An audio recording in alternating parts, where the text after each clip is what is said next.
ശരീരത്തിലൂടെ കത്തികൊണ്ട് വരഞ്ഞ് പുറത്ത് കത്തികൊണ്ട് വെട്ടിയും രക്തമൊലിപ്പിക്കുന്ന ഒരു പതിവ്. അതിൽ തന്നെ മുഹറം 10 ഒരുപാട് ശ്രേഷ്ഠതകളുള്ള ഒരു ദിവസം. ഈ ഒരു ദിവസത്തെ ചോര ചിന്തുന്ന ദിവസമാക്കി ആഘോഷിക്കുന്നതിൽ ഇസ്ലാമിന് യോജിപ്പില്ല.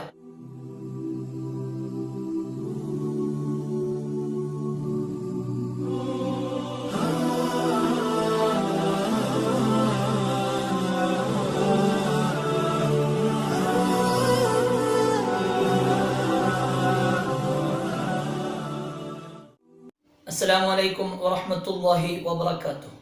ഗുഡ്നസ് പാത്ത് നന്മയുടെ പാത യൂട്യൂബ് ചാനലിലേക്ക് ഏവർക്കും സ്വാഗതം.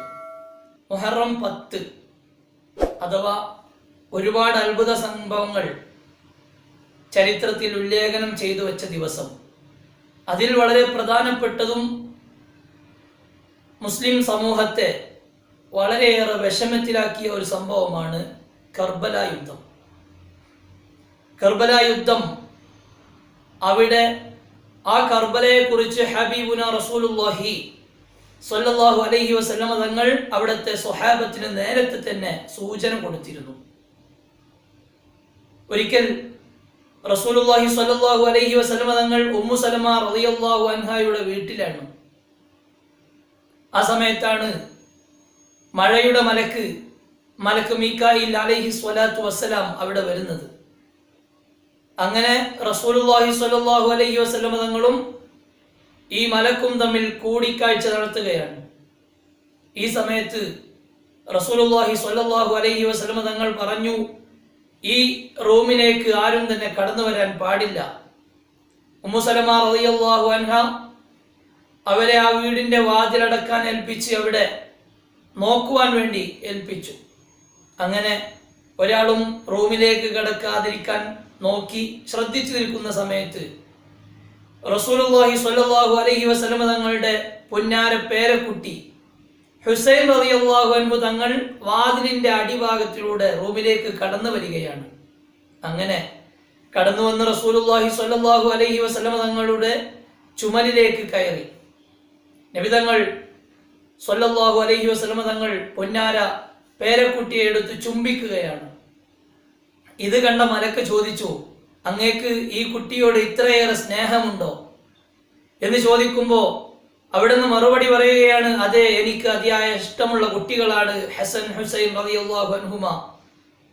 എന്നാൽ മലക്ക് വിവരിച്ചു കൊടുക്കുകയാണ്, ഈ നിങ്ങളുടെ പേരമകൻ ഹബീബ് റസൂലുള്ളാഹി സ്വല്ലല്ലാഹു അലൈഹി വസല്ലമ തങ്ങളുടെ പേരമകൻ ഹുസൈൻ റളിയല്ലാഹു അൻഹു തങ്ങൾ അങ്ങയുടെ സമുദായത്തിനാൽ നിങ്ങളുടെ ആളുകളാൽ വധിക്കപ്പെടുമെന്ന് അവിടുന്ന് വിവരം കൊടുക്കുകയാണ്. നിങ്ങളുടെ സമുദായം ഇവനെ വധിക്കും, ആ സ്ഥലം ഞാൻ കാണിച്ചു തരട്ടെയോ എന്ന് ചോദിക്കുകയും അങ്ങനെ അവിടെ നിന്ന് ആ ഭൂമിയിൽ നിന്നുള്ള മണ്ണ് നബി സല്ലല്ലാഹു അലൈഹി വസല്ലം തങ്ങളുടെ കയ്യിലേക്ക് ഇട്ടുകൊടുക്കുകയും ചെയ്തു. ആ ചുവന്ന മണ്ണ് ഉമ്മു സലമ റളിയല്ലാഹു അൻഹ അവിടുത്തെ തുണിയിൽ കെട്ടിവെച്ചു എന്നാണ് ചരിത്രം. ചുരുക്കി പറഞ്ഞാൽ ഈ കർബലയെ കുറിച്ച് അഥവാ ഹുസൈൻ റളിയല്ലാഹു അൻഹു തങ്ങളെ കുറിച്ച് മഹാനവറുകൾ വധിക്കപ്പെടുമെന്ന് നേരത്തെ സ്വഹാബത്തിനിക്ക് ഈ ഒരു ചരിത്ര സംഭവത്തിലൂടെ നബി തങ്ങൾ സ്വല്ലല്ലാഹു അലൈഹി വസല്ലം സൂചന നൽകിയിരുന്നു. ആരാണ് ഹസൻ ഹുസൈൻ റളിയല്ലാഹു അൻഹുമ? നബി സ്വല്ലല്ലാഹു അലൈഹി വസല്ലമ തങ്ങൾക്ക് ഏറ്റവും ഇഷ്ടപ്പെട്ട പേരക്കുട്ടികൾ. അതുപോലെ തന്നെ ഒരുപാട് മഹാത്മ്യമുള്ള അവരെ കുറിച്ച് ഹബീബുന റസൂലുള്ളാഹി സ്വല്ലല്ലാഹു അലൈഹി വസല്ലമ തങ്ങൾ ഒരുപാട് പുകഴ്ത്തി പറഞ്ഞിട്ടുണ്ട്. സ്വർഗത്തിലെ യുവാക്കളുടെ നേതാവാണ് എന്ന് വരെ റസൂലുള്ളാഹി സ്വല്ലല്ലാഹു അലൈഹി വസല്ലമ തങ്ങൾ പറഞ്ഞ പേരമക്കൾ. വിഷയത്തിലേക്ക് വരാം. ഇസ്ലാമിന്റെ 4 ഖലീഫമാർ അവർ ഭരണം നടത്തിയത് 29.5 വർഷമായിരുന്നു. ഈ വർഷങ്ങൾക്ക് ശേഷം ബഹുമാനപ്പെട്ട ഹസൻ റളിയല്ലാഹു അൻഹു തങ്ങൾ 6 മാസം ഭരണം നടത്തി. ആ ഒരു ഭരണത്തിന്റെ ശൃംഖല 30 വർഷം പൂർത്തിയാക്കി. അതിനുശേഷം പല ആളുകളും നമ്മെല്ലാം കേട്ട സ്കൂളുകളിൽ നിന്ന് ഇസ്ലാമിക് ഹിസ്റ്ററി പോലത്തെ വിഷയങ്ങളിൽ നിന്ന് പലരും പഠിച്ച അമവിയ ഭരണം, അതിനുശേഷം വന്നതാണ് അബ്ബാസിയ ഭരണം. ഈ അമവിയ ഭരണത്തിന്റെ തുടക്കം അഥവാ മുആവിയ റളിയല്ലാഹു അൻഹുവിലൂടെ നടക്കുന്ന ഈ ഭരണം, അതിന്റെ ഭരണം നടന്നുപോയി. അതിനിടയിൽ പല സംഭവങ്ങളും നടന്നു. ഈ മുആവിയ റളിയല്ലാഹു അൻഹു തങ്ങൾ അവിടെ നിന്ന് ഭരണം യസീദിലേക്ക് ഏൽപ്പിക്കുകയാണ്. ആ സമയത്താണ് പ്രശ്നങ്ങൾക്ക് ആരംഭം കുറിക്കുന്നത്. ഒരുപാട് ആളുകൾ ഈ ഒരു ഭരണത്തെ എതിർക്കുകയും യസീദിന്റെ ആ ഒരു ഭരണം യസീദിന് ലഭിക്കുന്നതിൽ പല ആളുകൾക്കും തൃപ്തിയില്ല. കുറെ ആളുകൾ അനുകൂലിക്കുന്നവർ, കുറെ ആളുകൾ പ്രതികൂലിക്കുന്നവർ. അങ്ങനെ കൂഫക്കാരായ കുറെ ആളുകൾ അവർ ഇതിനെ ഒന്നടങ്കം എതിർത്തുകൊണ്ട് ഹുസൈൻ റളിയല്ലാഹു അൻഹു തങ്ങൾക്ക് വിവരം കൊടുക്കുകയാണ്, കത്തയക്കുകയാണ്. അങ്ങ് കൂഫയുടെ ഭരണം ഏറ്റെടുക്കണം, ഞങ്ങളെല്ലാവരും അങ്ങോടൊപ്പം ഉണ്ടാകുമെന്ന് അവർ കത്തയച്ച് ഹുസൈൻ റളിയല്ലാഹു അൻഹു തങ്ങളെ കൂഫയിലേക്ക് ക്ഷണിക്കുകയാണ്. അങ്ങനെ കത്ത് മുഖാന്തരം ചർച്ചകൾ തകൃതിയായി നടന്നു. ചരിത്രത്തിൽ കാണാം 500ഓളം കത്തുകളാണ് പരസ്പരം അങ്ങോട്ടും ഇങ്ങോട്ടും കൂഫ വിഷയത്തിൽ അയച്ചത് എന്ന്. അങ്ങനെ അവസാനം ഹുസൈൻ റളിയല്ലാഹു അൻഹു തങ്ങൾ കൂഫയിലേക്ക് മുസ്ലിം റളിയല്ലാഹു അൻഹു തങ്ങളെ പറഞ്ഞയക്കുകയാണ്. അവിടെ ചെന്ന് അവിടുത്തെ സാഹചര്യങ്ങളും അവിടുത്തെ ആളുകളുടെ യാഥാർത്ഥ്യവുമെല്ലാം മനസ്സിലാക്കാൻ വേണ്ടി മഹാനായ മുസ്ലിം റളിയല്ലാഹു അൻഹു തങ്ങൾ അവിടുന്ന് കൂഫയിലേക്ക് യാത്ര ചെയ്തു. കൂഫയിലെത്തി മഹാനവറുകൾ അവിടെ ഉള്ള വിഷയങ്ങളെല്ലാം മറുപടിയായിട്ട് പറഞ്ഞു കൊടുക്കുകയാണ്. ഇവിടെ സുരക്ഷിതമാണ്, എല്ലാ ആളുകളും ഹുസൈൻ റളിയല്ലാഹു അൻഹു തങ്ങളുടെ ഭരണം ആഗ്രഹിക്കുന്നവരാണ് എന്നെല്ലാം പറഞ്ഞ് മറുപടി കൊടുത്തു. അങ്ങനെ ഹുസൈൻ റളിയല്ലാഹു അൻഹു തങ്ങൾ യാത്ര തിരിക്കുകയാണ്. ഹുസൈൻ റളിയല്ലാഹു അൻഹു തങ്ങളും കുടുംബവും കൂഫയിലേക്കുള്ള യാത്രാ സമയത്ത് ഭരണാധികാരിയായ യസീദ് അവർ അന്വേഷണം നടത്തുകയാണ്. ഇതിന്റെ സത്യാവസ്ഥ എന്താണ് എന്നെല്ലാം അന്വേഷിക്കാനും അതോടൊപ്പം തന്നെ കൂഫയുടെ ഗവർണറായി നിലവിലുണ്ടായിരുന്ന സ്വഹാബിയായ നൊഅ്മാൻ റളിയല്ലാഹു അൻഹുവിനെ ആ ഗവർണർ സ്ഥാനത്ത് നിന്ന് മാറ്റിക്കൊണ്ട് ഇബ്നു സിയാദ് എന്ന ആളെ യസീദ് എന്നവർ നിയമിക്കുകയാണ്. ഇബ്നു സിയാദ് എന്നവരെ അന്വേഷണത്തിന് വേണ്ടിയും അതോടൊപ്പം തന്നെ കൂഫയുടെ ഗവർണറായിട്ടും നിയമിച്ചു.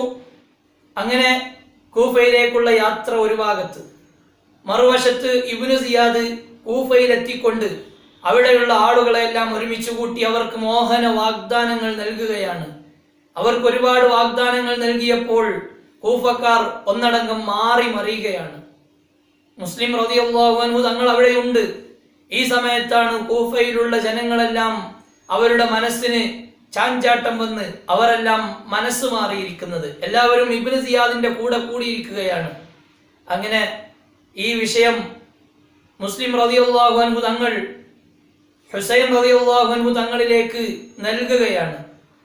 കത്തയച്ചുകൊണ്ട് കൂഫക്കാർ അങ്ങേ ചതിക്കാനിരിക്കുകയാണ്, അല്ലെങ്കിൽ ചതിച്ചിരിക്കുകയാണ്, എല്ലാവരും മാറിയിട്ടുണ്ട് എന്ന് പറഞ്ഞ് കത്തയക്കുകയും ആ കത്തയച്ച് ദിവസങ്ങളോളം കഴിഞ്ഞാലാണ് കത്ത് ലഭിക്കുകയുള്ളൂ.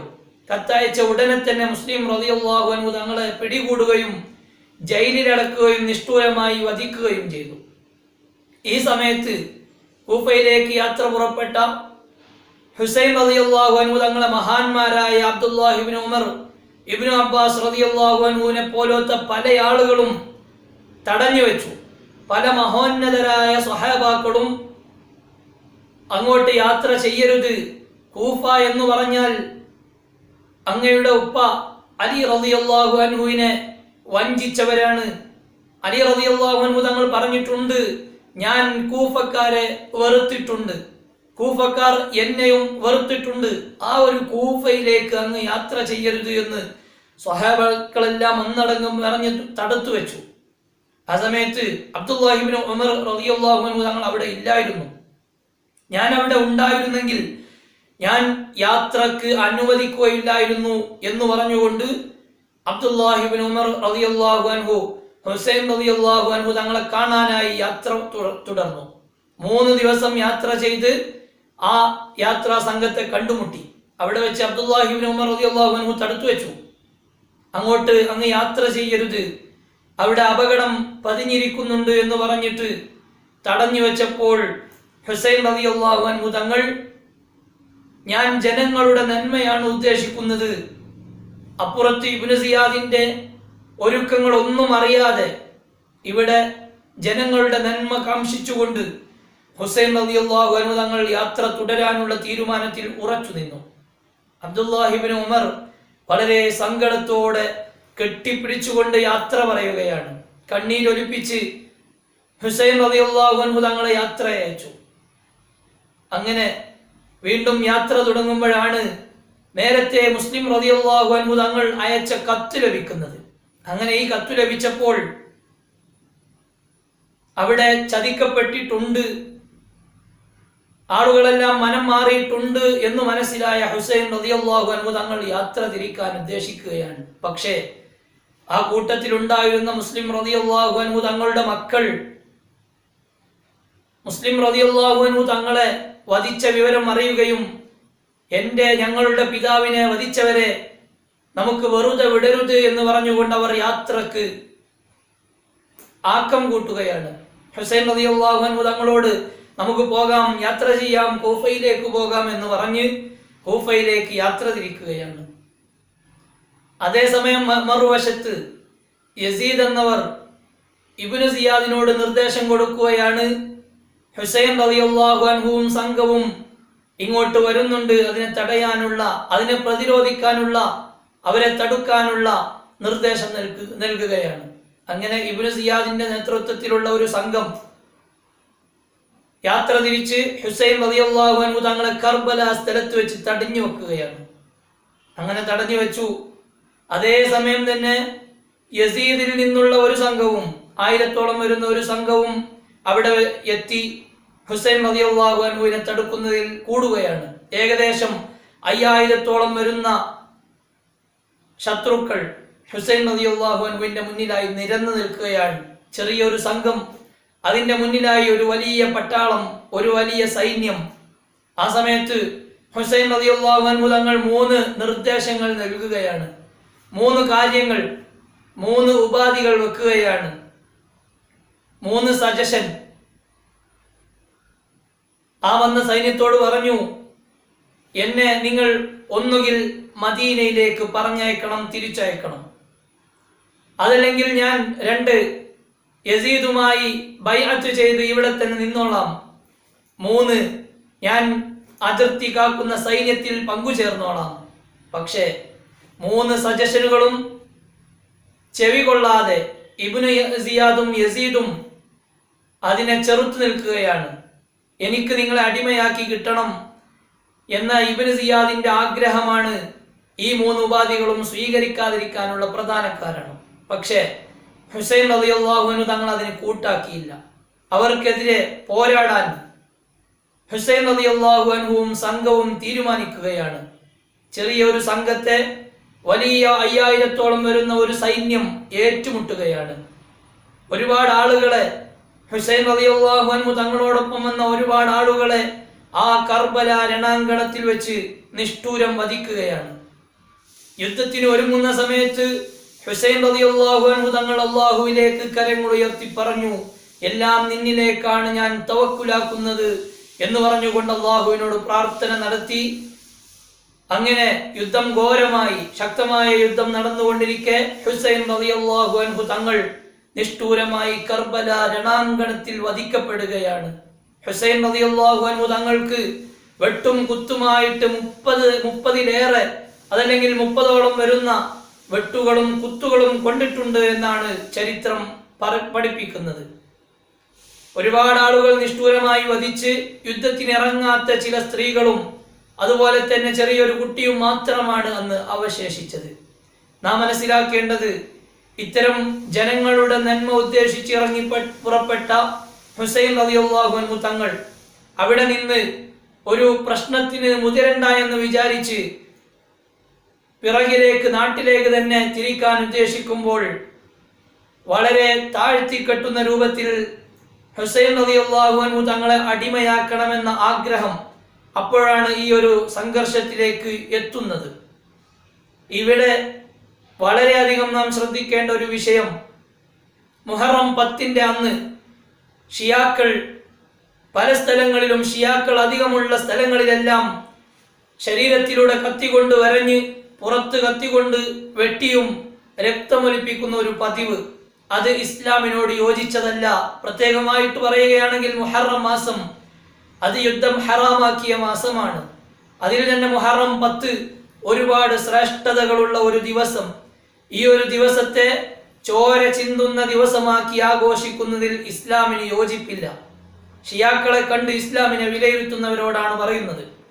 അതുകൊണ്ട് തന്നെ നാം ഈ ഒരു ദിവസം ഹുസൈൻ റളിയല്ലാഹു അൻഹു തങ്ങൾക്ക് വേണ്ടിയും അതുപോലെ തന്നെ ഒരുപാട് സന്ദേശങ്ങൾ, ഒരുപാട് രക്ഷപ്പെടലുകൾ നടന്ന ഈ ഒരു മുഹറം 10 നാം ഇബാദത്തുകൾ കൊണ്ട് ധന്യമാക്കണമെന്ന് ഓർമ്മപ്പെടുത്തുകയാണ്. അല്ലാഹു സുബ്ഹാനഹു വ തആല ഈ മുഹറം 10ന്റെ ബറക്കത്ത് കൊണ്ട് നമ്മുടെ എല്ലാ ആഗ്രഹങ്ങളും സഫലീകരിച്ചു തരട്ടെ. വരുന്ന വർഷവും തുടർന്നുള്ള ജീവിതവും അല്ലാഹു നമുക്ക് ഖൈറും ബറക്കത്തും സന്തോഷവും വർദ്ധിപ്പിച്ചു നൽകട്ടെ. പ്രത്യേകിച്ച് സാഹചര്യം, കൊറോണ വൈറസിന്റെ സാഹചര്യം, അല്ലാഹു എല്ലാവിധ മഹാമാരികളെ തൊട്ടും പകർച്ചവ്യാധികളെ തൊട്ടും നമ്മയും കുടുംബത്തെയും നമുക്ക് വേണ്ടപ്പെട്ട സർവ്വ ആളുകളെയും നാടുകളെയും കാത്തുരക്ഷിക്കട്ടെ. നമുക്കെല്ലാവർക്കും അല്ലാഹു ആരോഗ്യം പ്രദാനം ചെയ്യട്ടെ. Please watch and subscribe goodness path. അസ്സലാമു അലൈക്കും വറഹ്മത്തുള്ളാഹി വബറകാതുഹു.